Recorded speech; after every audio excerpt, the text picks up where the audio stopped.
नमस्कार भक्तों, हमारे चैनल में आप सभी का बहुत बहुत स्वागत है। सनातन धर्म में एकादशी व्रत का बहुत ही विशेष महत्व बताया गया है।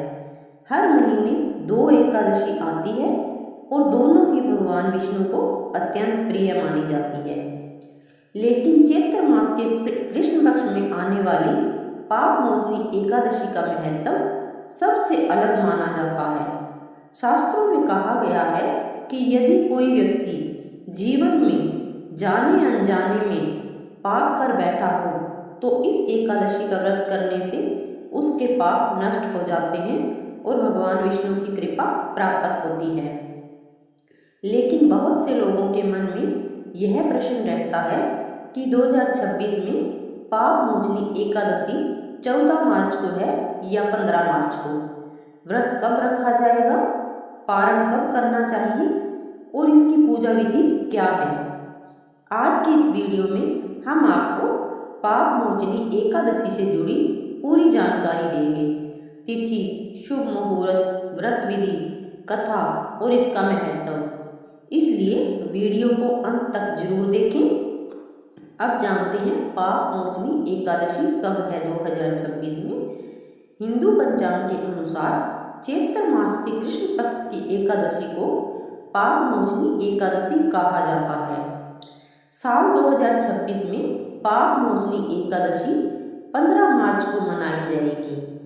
कई जगह 14 मार्च को भी बताया जा रहा है, लेकिन व्रत का नियम उदय तिथि के अनुसार माना जाता है, इसलिए व्रत 15 मार्च को रखा जाएगा। यह दिन भगवान विष्णु की पूजा और व्रत के लिए अत्यंत शुभ माना जाता है।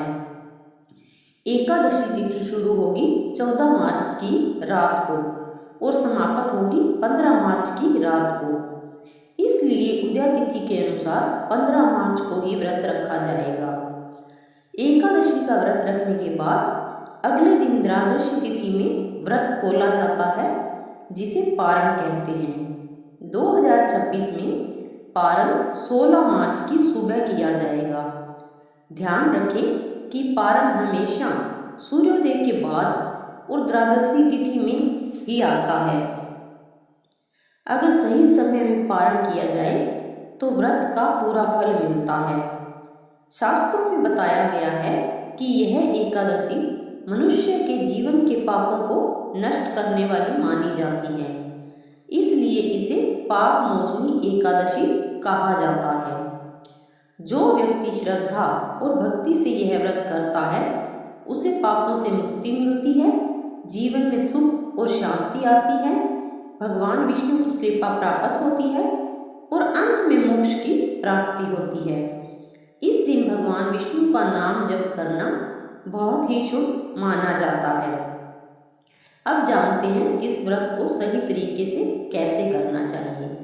सबसे पहले एकादशी के दिन सुबह जल्दी उठें और स्नान करें। घर के मंदिर में भगवान विष्णु की प्रतिमा या तस्वीर स्थापित करें। इसके बाद भगवान को पीले फूल, तुलसी दल, फल, धूप और दीप अर्पित करें।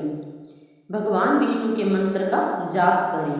ओम नमो भगवते वासुदेवाय। इस मंत्र का जाप करने से भगवान जल्दी प्रसन्न होते हैं। इस दिन पूरे दिन व्रत रखें और भगवान का ध्यान करें। शाम के समय भगवान की आरती करें और भजन कीर्तन करें। एकादशी के दिन क्या करें? एकादशी के दिन भगवान विष्णु की पूजा करें, तुलसी को जल चढ़ाएं, गरीबों को दान करें, भगवान का नाम जप करें। ऐसा करने से व्रत का फल कई गुना बढ़ जाता है। एकादशी के दिन क्या नहीं करना चाहिए? एकादशी के दिन कुछ बातों का विशेष ध्यान रखना चाहिए, जैसे चावल का सेवन नहीं करना चाहिए, क्रोध नहीं करना चाहिए, झूठ नहीं बोलना चाहिए, किसी का अपमान नहीं करना चाहिए। इन नियमों का पालन करने से व्रत सफल होता है। अब सुनाते हैं पाप मोचनी एकादशी की कथा।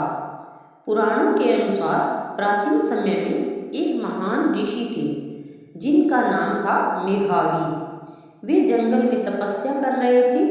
उनकी तपस्या को भंग करने के लिए स्वर्ग की अप्सरा मंजू घोषा को भेजा गया।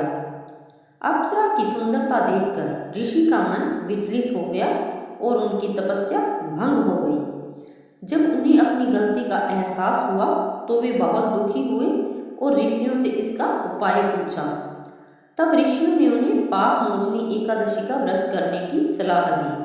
जब उन्होंने यह व्रत किया तो उनके सारे पाप नष्ट हो गए, उन्हें मोक्ष की प्राप्ति हुई।